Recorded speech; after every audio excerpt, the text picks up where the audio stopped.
Hello bachcho, let's read the question. Which one of the following statements is not correct? A option is zirconium and hafnium have nearly same atomic size. B option is in 3D series the atomic radii increases gradually. C option is aluminium and gallium have nearly same atomic size. And D option is in lanthanide series there is a gradual decrease in atomic radii of the elements. यहाँ से इस question में हमारा की concept क्या कहता है कि हम आज यहाँ पर डिस्कस करेंगे properties of elements in the particular group और पीरियड। अब देखो क्या करते हैं हम लोग डायरेक्टली जो स्टेटमेंट्स दिए हुए हैं उनको डिस्कस करते हुए चलते हैं। तो फर्स्ट में हमसे कह रहा है zirconium and hafnium have nearly same atomic radii और साइज। तो अगर हम इन दोनों की बात करें तो देखो जिरकोनियम एंड हॉफनियम में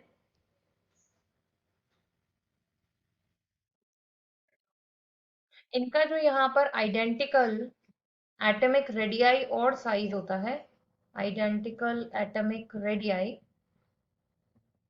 और size is because of lanthanide contraction. ये लैंथेनाइट कॉन्ट्रैक्शन क्या होता है? देखो वैसे हम यहाँ बात करें हॉफनियम जो है ये हमारा पोस्ट लैंथेनाइट एलिमेंट है।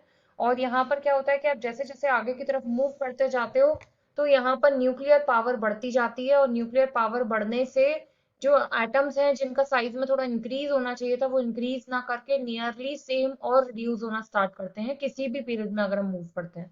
तो यहाँ पर क्या होगा अगर हम जिरकोनियम एंड हॉफनियम में बात करें तो लैंथेनाइट कंट्रैक्शन होने की वजह से इनका जो साइज है वो इंक्रीज ना करके अप्रोक्सीमेटली सेम हो जाता है।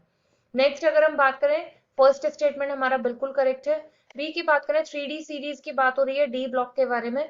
तो 3D सीरीज में हमसे बात करी जा रही है एटॉमिक रेडियाई की। तो यहाँ भी देखो अगर हम बात करें 3D सीरीज में यहाँ कभी भी एटॉमिक रेडियाई और साइज फिक्स्ड नहीं होता, यहाँ वेरिएशन आपको शो होता है। जैसे हम फर्स्ट ट्रांजिशन सीरीज के लिए बात कर रहे हैं तो सबसे पहले क्या होगा कि यहाँ पर स्कैंडियम टू क्रोमियम जाने पर ये जो एटॉमिक रेडियाई है ये यहाँ से डिक्रीज करती जाती है। इसके बाद जैसे जैसे हम अगर निकेल तक आगे मूव करते हैं तो निकेल तक ये एटॉमिक रेडियाई यहाँ पर सेम हो जाती है। और इसके बाद जब हम आगे बढ़ते हैं यहाँ से कॉपर टू जिंक तक तो ये रेडियाई जो है वो इंक्रीज करने लगती है। तो ऐसा क्यों होता है कि देखो जब हम किसी ग्रुप में आगे की तरफ मूव कर रहे हैं तो जो आपके इलेक्ट्रॉन्स हैं वो डी में ही फिल हुए जा रहे हैं। तो ऐसे में क्या होगा कि न्यूक्लियर का पावर यानी कि न्यूक्लियर चार्ज बढ़ता जा रहा है। तो उससे क्या है वो शेल्स को अपनी तरफ अट्रैक्ट कर लेता है और वो जो पावर है यानी कि जो साइज है वो डिक्रीज हो जाता है। इसके बाद जब आप आगे बढ़े तो लगभग लगभग वहां पर न्यूक्लियर पावर और जो स्क्रीनिंग इफेक्ट है वो अप्रोक्सीमेटली इक्वल हो गया तो साइज जो है वो धीरे धीरे सेम होने लगा। फिर क्या हुआ धीरे धीरे इलेक्ट्रॉन्स में रिपल्शन स्टार्ट हुआ और रिपल्शन होने की वजह से स्क्रीनिंग इफेक्ट इंक्रीज होगा, शील्ड करना स्टार्ट करेंगे इलेक्ट्रॉन्स अपने इलेक्ट्रॉन्स को। तो ऐसे में क्या होगा न्यूक्लियर चार्ज वीक हो जाएगा और आपका जो एटॉमिक साइज है या एटॉमिक रेडियाई है वो यहाँ से इंक्रीज करना स्टार्ट करेगा। तो जो सेकंड में हमको बोला था 3D सीरीज में एटॉमिक रेडियाई इंक्रीजेस ग्रेजुअली, ये ऑप्शन आपका बिल्कुल गलत हो जाता है। नॉट करेक्ट में मांगा था तो बी तो हमारा नॉट करेक्ट है। सी को देख लेते हैं। सी में हमसे बोला जा रहा है aluminium and gallium have nearly same atomic size. तो ये बोरॉन फैमिली को लेकर बात हो रही है जिसमें हम बात कर रहे हैं बोरॉन एल्यूमिनियम और गैलियम। तो अप टू डाउन अगर हम मूव करते हैं तो किसी भी ग्रुप में अप टू डाउन मूव करने पर क्या होता है साइज इंक्रीज करता जाता है। लेकिन यहाँ पर क्या होगा कि आपके डी ब्लॉक में यहाँ पर क्या होता है कि जो आपका डी ऑर्बिटल है वो आपका हाईली डिफ्यूज हो जाता है और पुअर शील्डिंग इफेक्ट यहाँ पर देने लगता है।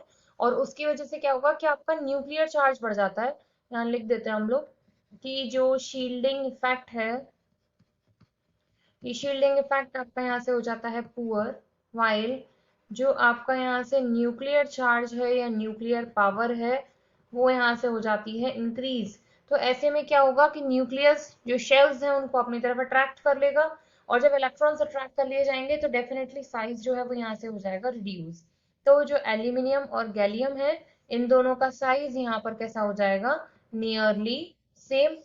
इसके बाद नेक्स्ट अगर हम उसकी बात करें डी ऑप्शन की तो in lanthanide series there is gradual decrease in atomic radii of the elements। अभी अभी हमने यहाँ पे बात किया था कि जैसे जैसे d ऑर्बिटल में इलेक्ट्रॉन्स फिल होते जाएंगे तो न्यूक्लियर पावर इंक्रीज होने से, न्यूक्लियर पावर इंक्रीज होने से और पुअर शील्डिंग इफेक्ट होने से यहाँ पर क्या हो जाएगा, लैंथेनाइट कंट्रैक्शन वर्क करने लगेगा।